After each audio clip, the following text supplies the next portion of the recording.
Today is August 27th, and I'm up here near Banff, Alberta, and I scored a permit to enjoy the Sawback Trail this week over 5 nights, 6 days, starting from the Lake Louise village area.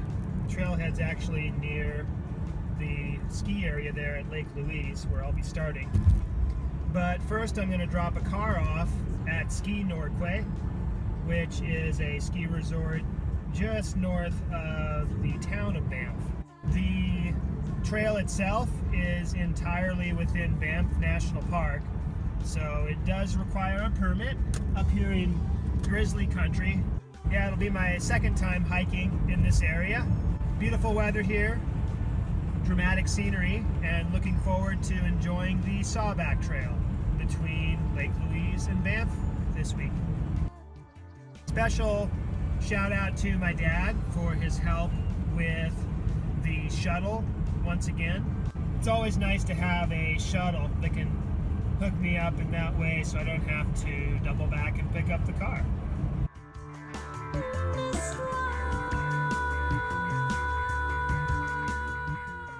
I'm on my way up the Temple Lodge access road and came to the stable here where the horses and mules are kept for servicing the Skokie Lodge, I would presume. Not a bad view for a horse. What do y'all think about the view from here?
Have a really short day of hiking on my first day here, about 7 kilometers up to the Hidden Lake campground.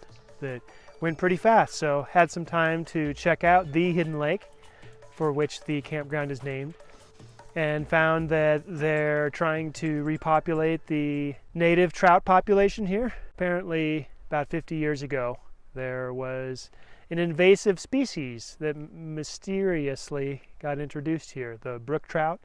Started pushing out the cutthroat trout that were native to this area.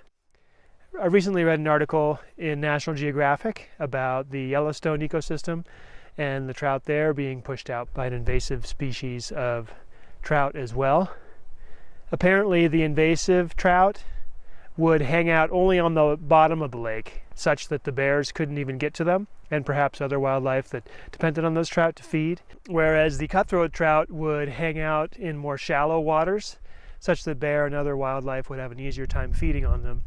So perhaps a little bit further north here up in Canada they're having the same issue with those cutthroat trout being pushed out that would otherwise be feeding the bears and other populations here.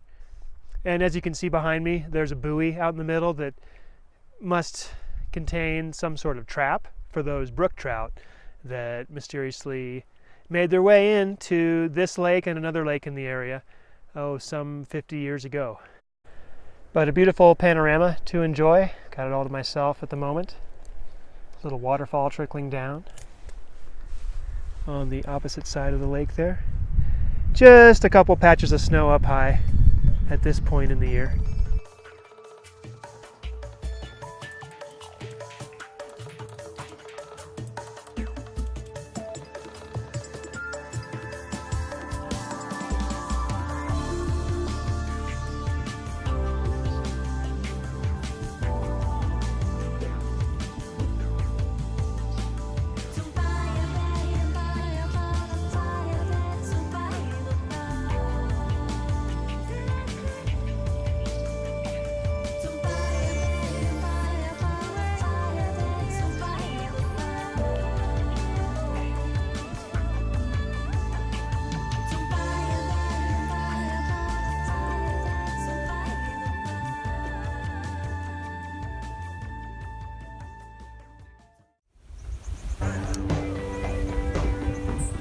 on the next Backpacker Diaries.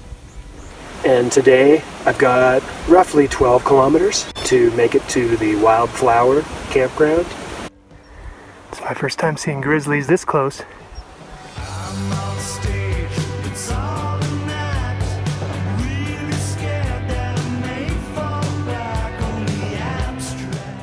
And now it's just a faint, sort of mashed down trail through the grass here that I'm following. So hope I'm on the right track here.